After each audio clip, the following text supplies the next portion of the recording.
Well, spring training's almost here. Do the Astros have enough to compete with the big boys in American League? Cody from the Launch Angle is here to talk about what the Astros have and what they could still do as the spring training clock ticks down. Jainel Diaz, this is Locked On Astros. Hello and welcome to Locked On Astros, your daily Astros podcast. Here are your hosts, Eric the Man Huysman and Brett H-Town Wheelhouse Chancey. We are Locked On Houston Astros. We hope that you join us for a daily Locked On Astros podcast. My name is Eric Huysman. You can find me on X at Eric Talk Stros. You can find Brett at H-Town Wellhouse. You can find the show at Locked On Astros. Between Brett and I, we have over 18 years of podcasting experience, and you can go ahead and subscribe to us on YouTube, Apple, Odyssey, Spotify, wherever you listen to your podcasts. Go and make us your first listen every day. And we're going to be looking at a little bit different aspect this week. We've been having some influencers on to kind of give a different perspective on what's going on with the Astros offseason. And I've known Cody for a while. If you go back all the way to climbing Tal's Hill, that's kind of when we met. So Cody, we'll talk about that in a second. But guys, thank you for making us your first listen. Thank you for becoming everydayers. Today's episode is brought to you by FanDuel. The wild card round is here, and FanDuel is officially in playoff mode. So visit FanDuel, an official sportsbook partner of the NFL, and grab your profit boost pack every NFL playoff game day. So Cody, welcome in. What we're going to be talking about today, we already kind of laid this out. Do the Astros, are they ready for launch? We're going to kind of recap what they've done this offseason. I want to hear your thoughts because you're a former writer at the Crawfish Boxes. Now you're starting a new website called the Launch Angle. We'll talk a little bit more about that later. But are the Astros ready for launch? Are they ready to compete with the big boys? The Red Sox are loading up. So are the Astros ready to compete with some of these big teams in the American League? And how are they going to figure out playing time in the infield? This is stuff that we've been talking about for so long, and I don't think we have any answers yet. Yeah, and thanks for having me on, Eric. Always appreciate talking to you. You know, we go way far back with climbing Tal's Hill. Always a blast to catch up with you. For the Astros, I think they're pretty much done for the heavy lifting in the offseason. And of course, I do think there is possibly one more domino to fall with, how, with a certain infield situation, how they clear out that log jam. But, in comparison with everything else going on in the American League, at least, they're still probably on the, in my opinion, like on the fringe of contenders. Like you got to contend with the Seattle Mariners, who obviously, won the division last year and made it all the way to the championship series against the Blue Jays and all that. But, and the Red Sox are definitely, that starting rotation they're building there looks like a beast in itself. But the Astros overall, like, I think they're where they are roster-wise and everything. I think they're in a pretty good spot. I think what we see right now is pretty much close to what we should expect come opening day. Of course, I still think there might be a trade or two coming, just based on just reading between the lines, but, depending on what they do with Paredes and Christian Walker. But, overall, I think this team is in a pretty good spot to at least contend again in the AL West. And, they're certainly in the mix in the AL. Like, they're not rebuilding. They're still in that, we want to be contending. We're a contending team in the AL. They have the experience. They have the championship pedigree. So I think 2026 is going to be a year where they really still try to make a all-out effort to go for another deep postseason run. Okay, so let's just look at the offseason as a whole. Looking at all the transactions they've made, all the DFAs, all the non-tenders, all the different moves they've done to free up some salary, to make the Imai move. How would you rate the Astros offseason as of right now? I would say they've done a pretty good job addressing the pitching staff, specifically, the rotation. Framber Valdez, or he's leaving essentially. Like the Nationals aren't going to re-sign him, and They're not.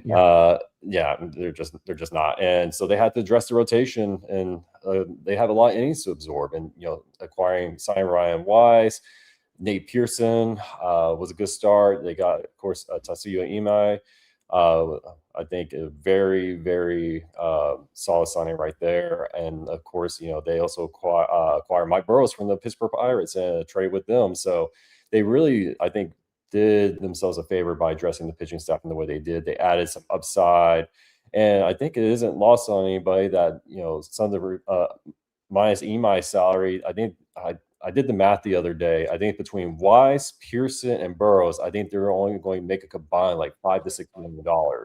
And under, they got club control, especially over Burrows and, for the next 6 years, I believe. So they really made these moves to, not only with the eye on 26, but future seasons as well. But overall, I really liked what they've done with the pitching staff. I think there's still they got some upside there, especially you got Christian Javier running back, coming back, first full season back from Tommy John surgery coming up this year. You still got Hunter Brown, AO Cy Young finalist. So you have definitely the pieces there to have a really solid rotation. Again, I like what they've done to fill it out, and the bullpen seems to be in a pretty good spot as well. Overall, I really like what they've done this offseason. I still would like to see another left-handed bat personally, but no complaints so far. I think they've really situated themselves well to at least to address a big area, which was pitching staff. Well, I know that the TCB was known for looking at the stats, the analytics, and I know the launch angle was going to be doing that too. But the Astros, like you mentioned, they have a deep starting rotation now. But the key thing is they don't have, you mentioned Framber Valdez, he's gone. But they don't have a starting lefty in the rotation who's probably, I know Colton Gordon is a starter, but he's not going to break the opening day roster. So do you think that a rotation has to have a lefty starter? I would like to see him have a lefty starter in there just to kind of give a different look, especially, if you're too right-handed dominant, it kind of just creates, you want to change the looks every once in a while, especially against certain lineups within the American League. I think there is some effective matchups you can exploit with a left-handed pitcher on the mound. But at the same time, you also just want the best pitchers that you can, acquire and put in a position to succeed on the mound. And right now, if it sorts out to where they have all right-handed starters right now, I think, that's just kind of the trade-off you got to make. At this point, it's just more about providing, average to above average innings and absorbing those innings as well. Like you said, Framber's gone. Like we said, Framber's gone, and those are a lot of innings. That's 180 to 200 innings a year that you have to absorb. And at a certain point, for as much as we would like to see some, another left-handed pitcher in the rotation, at the same time, you also got to take what you're given. And I think that's kind of what the Astros are kind of trying to balance right here. And I do think we'll see Colton Gordon at times start. We saw the pitching injuries this past year, so I think he'll definitely be in the mix at some point or another during the season. But at the same time, not having a left-handed starter is not something I'm really stressing about. I'm more concerned if they can get a good 120, 130, 140 innings out of most of these guys. I know y'all had a article about Imai, and I know a lot of talk has been about can he transition from Japan to the Major League Baseball. What do you think about his probability for success? I really like what Imai's stuff looks like. He's got that, again, pay attention to the Astros the last, so many years. They really enjoy, they really, cultivate a lot of pitchers that, they have that fastball that has a big carry to it. Think of Javier's, like Invisible is a good example. And, he has the traits in there to have a, four seam that carries pretty well. We've seen it in the MPB where I think in the article I wrote about him, like I included a clip where he struck out a hitter or at least got a swinging strike anyway with an elevated four seam fastball in the upper third of the zone. That's one pitch I think that will do him pretty well, especially that's a pitch that has been successful with the Astros. notoriously. And then also his slider is just pure, like his slider is just pure field. Like the way it has some leg breaking action, arm side breaking action that I just like that kind of jumped out to me when I was first reviewing his stuff. And I think there's some real good potential, building off that base of the forcing fastball and a slider like that. That's a really good base to start as a major league starting pitcher. And I'm not sure. I think he'll eventually provide a pretty good floor. We have coming into a brand new league, brand new country, brand new surroundings, brand new environment. It's going to be an adjustment period. There's going to be growing pains involved, but I have really high hopes for the floor he can provide. And hopefully the ceiling is ultimately like a 2 or a 3, because, of course we got Hunter Brown at the top, but then the Astros, there's a little bit of a drop off with uncertainty there. There's a lot of question marks within the rotation, but again, like I think I mentioned earlier, the upside there is apparent if, certain pitchers hit on, at least they're, they can reach like 75-80% what we think their ceiling could be. All right, so guys, we'll go and continue this conversation next, but Steve Cohen, what is he doing? Is he sending mixed signals to Mets fans, or is there something really going on with the Kyle Tucker news? We'll talk about that next. Thank you for making Locked On Astros podcast your first listen every day.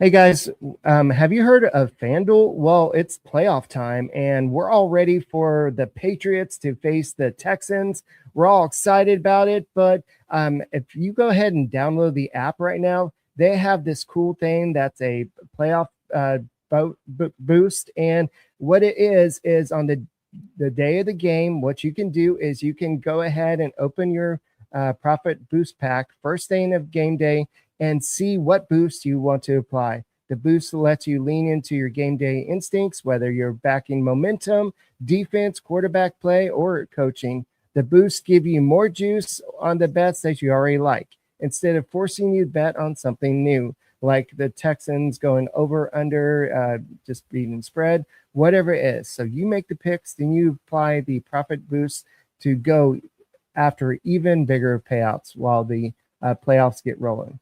So visit FanDuel, an official sportsbook partner of the NFL, and grab your playoff sports boost today and every NFL game day.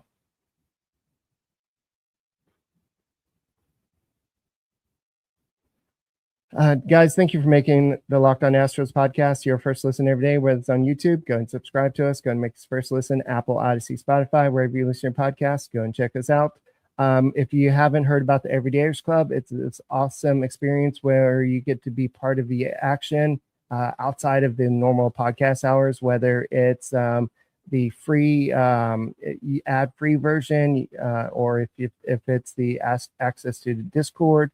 There's just so many different options that you can have for just $5 a month or $50 a year. You can get access to that. Or if you want to get the all access version, you get a daily newsletter and you get access to subtext and discounts to Lockdown merch.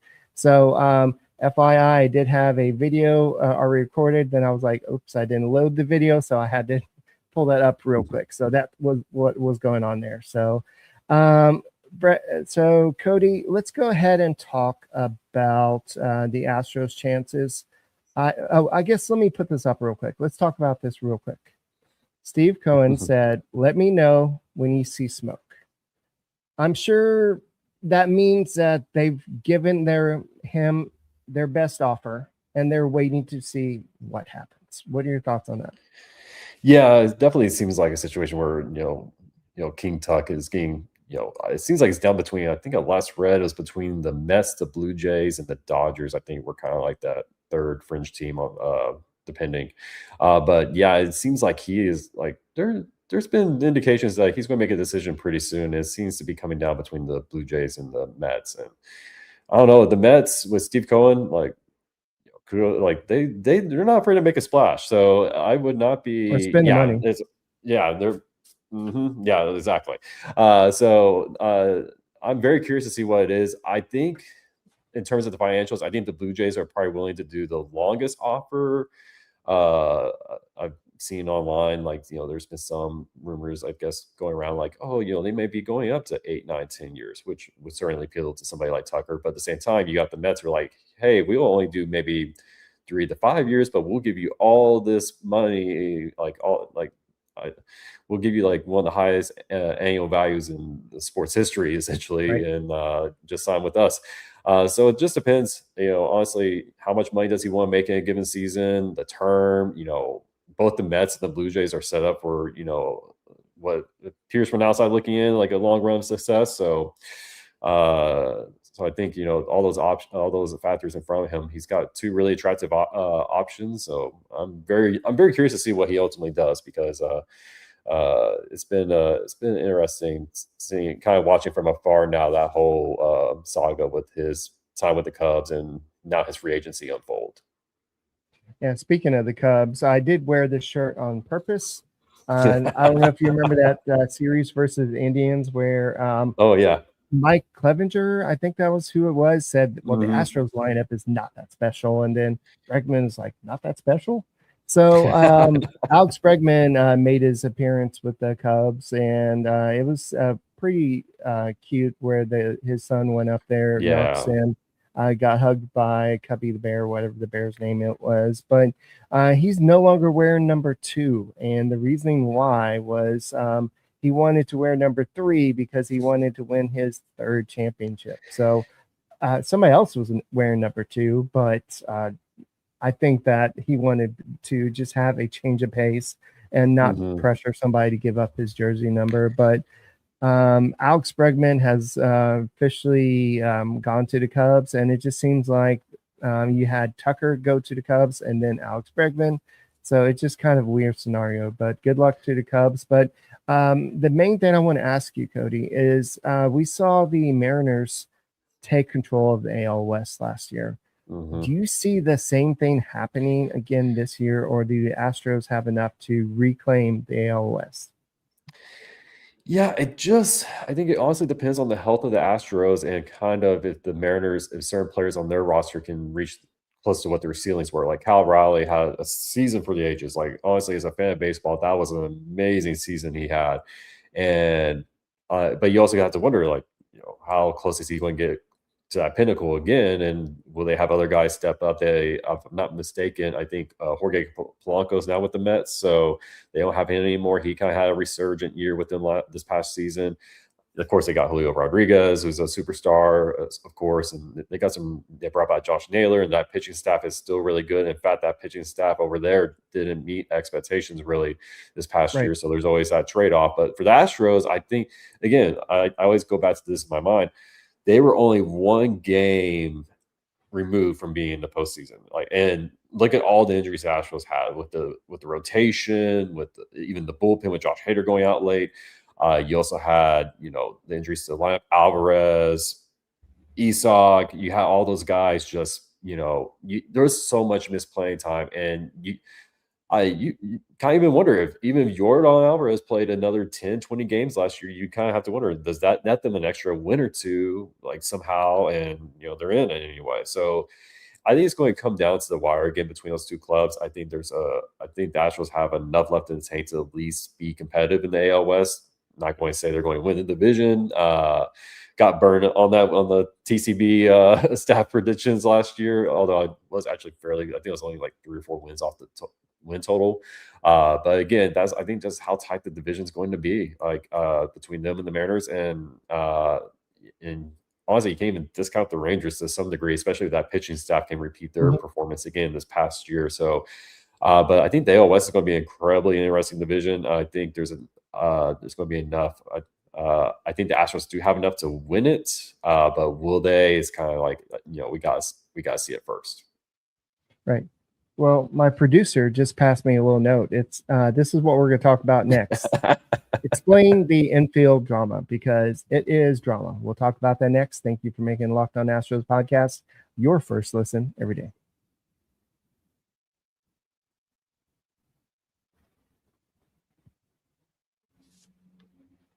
Hey guys, thank you for making Locked On Astros podcast your first listen every day, whether it's on YouTube. Go ahead and subscribe to us. Go ahead and make us first listen. Apple, Odyssey, Spotify, wherever you listen to your podcast. go and check us out. My name is Eric Heisman. He's Cody from the Launch Angle, and we are talking about Astros offseason. Do they have enough to compete in the AL West and the American League in general? And the Astros have made a lot of moves.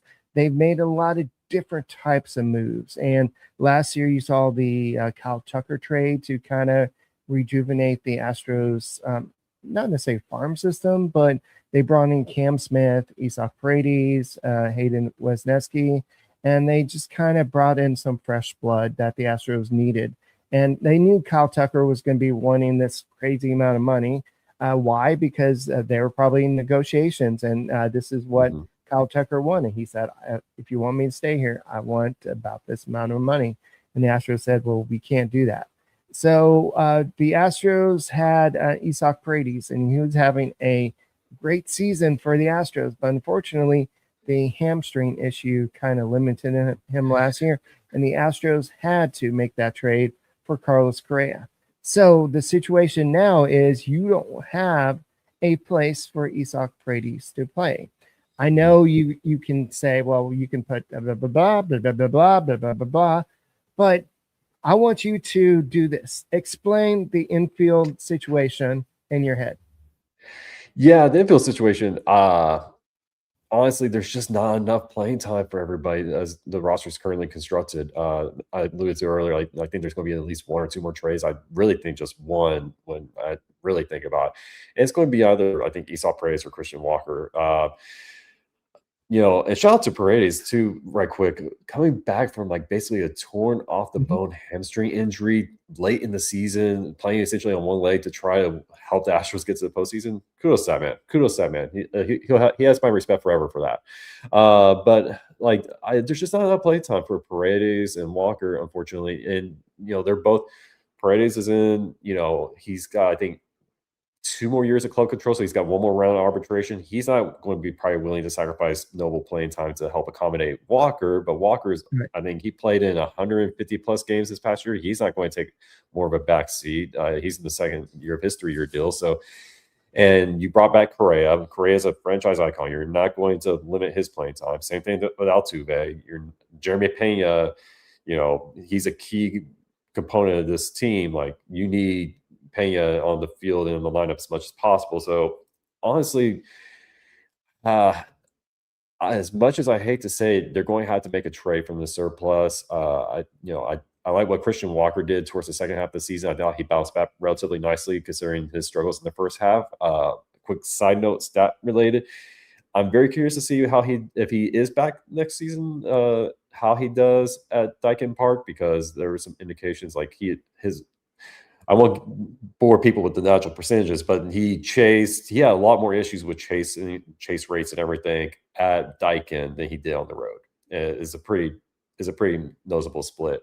But is it just a 1-year random size, like sample size blip, or something meaningful? I guess we'll find out potentially this year. But Paredes, unfortunately, kind of seems like to me the more likely trade candidate, especially the Red Sox. They lost out on Alex Bregman, and they may want somebody else at third base, and Paredes, he plays third base. So I don't know, like there could be something there eventually, but I think it's ultimately going to end with Dana Brown having to make a trade between trade off Paredes or Walker. And right now, based on just kind of what I've been reading online and various reports, like it just seems like Paredes might be the more likely trade candidate, unfortunately, and which is depending on what any return possibilities or anything, like that'd be a shame, because I really enjoy watching Paredes play on this team.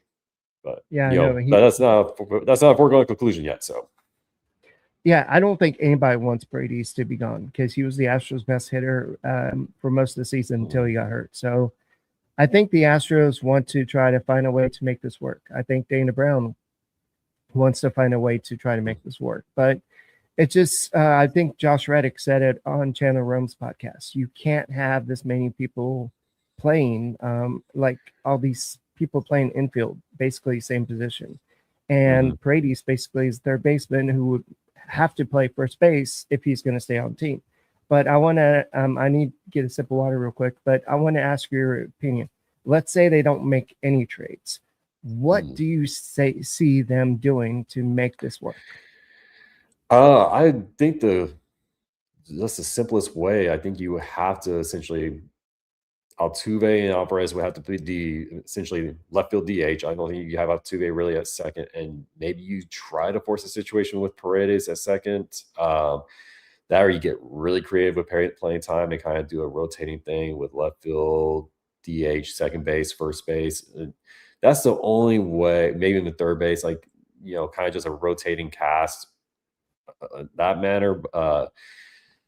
That gets kind of complicated really quick. I'm not sure how feasible that is over the course of a 162 game season, especially postseason considerations as well. But yeah, that's the only way I can see them making it work. It'd be a giant juggling act, and if they somehow pull it off, hey, all the kudos to them for pulling it off. But it's something I just remain doubtful that it'll actually work. But if they feel like that's the that's the best version of their team, hey, I'm willing to see them try it and and go from there. Like you brought up the interesting point I never even thought of. Like, of course, everybody wants to play every day, but Paredes is in the arbitration year, his last arbitration year, and of course he's going to want to play every day so he can put up those counting stats so he can get the better contract next year. And if he's not going to be able to play every day, I'm sure they can technically rotate everybody. You can have, but the manager basically came out and said Alvarez is going to be the DH, and then Altuve is going to be playing second base. He'll play some left field, but he's going to be our primary second baseman. So basically, he's backed himself in the corner. And so as much as we want, I like Walker. I think like you said, he showed signs. And he was a bust for most of the year, but he showed signs. And Paredes, I don't think anybody wants to trade him, but you're going to have to eat most of Walker's contract, basically like Arenado. You're going to have to eat quite a bit of that contract to be able to get out, to move Walker somewhere. And yeah, that's after that Arenado trade, that's when I start going like Paredes might more increasingly become more the likely. If there is a trade, it'll probably involve him. But real quick before we talk about the launch angle, can you tell me about Cam Smith? What's your take on him? Do you think that he's gonna bounce back, or do you think the Astros promoted him too soon and maybe he not gonna be the player he might have been? I really like Cam Smith. At least a lot of his physical tools are, and the fact that he's so athletic, the way he adapted to right field pretty much like immediately was really impressive to me. I think that part just really stuck out to me. And he handled himself so well out there in a position I don't even think he even played outfield at all in college or, certainly, and he some in high school, if I remember correctly. I think, he handled himself pretty well. At the plate, I was really that first half up and through about middle July, he really performed well. I think even as a hitter, he you saw flashes. You saw flashes of the power. You saw flashes where he could be a consistent threat in the lineup. But it seemed like, especially after that Cubs series, I'm trying to remember exactly. It seemed like that's kind of when the drop off. It was kind of like the letdown after that. And I still really like him. I still really like his tools overall. I'm curious to see what adjustments he makes as a hitter. That second half was pretty brutal to watch. He essentially became unplayable by August, September. But I think the tools are still there. Last season was a very valuable learning experience for him. I'm very curious to see how he does in another full season. And with a year under his belt, I think he's going to be he's going to be an interesting guy to watch this season, 100%. All right, so let's go and talk about the launch angle. I know that you used to write for Climbing Tal's Hill with me a long time ago. I was the editor, and then you became the editor, and then you ended up at the Crawford boxes, and then we all kind of know what happened there. But let's go and talk about the launch angle. Where did this idea come from, and what's the concept behind the website? Yeah, so after the whole TCB thing, we just kind of I honestly spent like probably a couple weeks just thinking what I wanted to do next in terms of writing. I still wanted to write, but I wasn't sure what that would look like. So I was kind of just bouncing on some ideas on Hatter from everybody that remembers M Hatter 106 at TCB. He and I were texting one day, and I was like, "Yeah, I'm thinking about just writing about the Astros again." I was at the time I was actually thinking about doing a Substat type of thing, and he was like, "Why don't we just like create a whole new site?" And so I was like, "Okay." Like I was like, that appealed to me immediately, and that's kind of how this thing kind of took off a little bit. Kind of got the site set up. We're still kind of the really much the infancy stage right now. But like my vision for the site long term is I want to be the place where that Astros fans can come and you get, again, you get analysis, you get breakdowns beyond just the box score, what we see in the box score, like the general surface level stuff. I want it to be a really in-depth coverage of the team in terms of like what we're seeing. My article on Tasuya Imai was a good example of that. But that's kind of like the vision long term for the site is like be kind of like being able to provide the type of analysis. Again, the Astros have been in the forefront for analytics for such a long time, and obviously not as smart as those guys over there, but I like to at least provide some analysis and some breakdowns that you don't normally get at a bunch of other sites. And that's kind of something that I'm striving for with it. But yeah, that's kind of just in a nutshell how this site started. It was just like you're kind of shell shocked a little bit about the whole how the thing with TCB ended, and we're just like, hey, well, some of us were like, what's that next step? And I know we have various writers from TCB who are going to be writing for the site, who already have written for the site and will when time allows, especially as we get geared up with spring training coming up on the horizon, and then eventually the season. I have some really good ideas I think that a lot of people will like for the site. All right, guys, we'll go ahead and check out Cody and the rest of the team over at the launch angle. Maybe eventually, once I have time, once I'm done with my master's program and everything, I'll start writing again. But right now, I've got a lot on my plate, and I know you do too. You're always welcome. Hey, whenever you have time to write, just let me know. Yes. So it's been a while since I wrote within the article. I think I did a few at the Crawfish Boxes, but Cody, once again, thank you for joining us. Thank you for starting this new site with a couple of loyal writers and some of the loyal readers, so to speak. So thank you for coming on. And guys, thank you for making Locked On Astros podcast your first listen every day, whether it's on YouTube. Go and subscribe to us. Go and make us your first listen, Apple, Odyssey, Spotify. Wherever you listen to your podcasts, go and check out the Everydayers Club. And if you join, like I said, you get access to the ad-free version, Discord. If you get the all-access version, you have get access to the subtext where you can actually text Brett and I directly, where we can actually respond. It's not like a Discord where you're talking to everybody. It's one-on-one access where you can ask us questions. But Everydayer Club is built for you. Just go to lockedonastros.supercast.com and go ahead and join today. And Brett and I will be back next week unless there's some type of breaking news over the weekend. Cody, once again, thank you for joining us. And guys, thank you for making the Locked On Astros podcast your first listen every day. So you could talk during this. We always kind of talk. Oh, okay. Yeah, thanks for having me on again, man. I appreciate it. It was fun. That's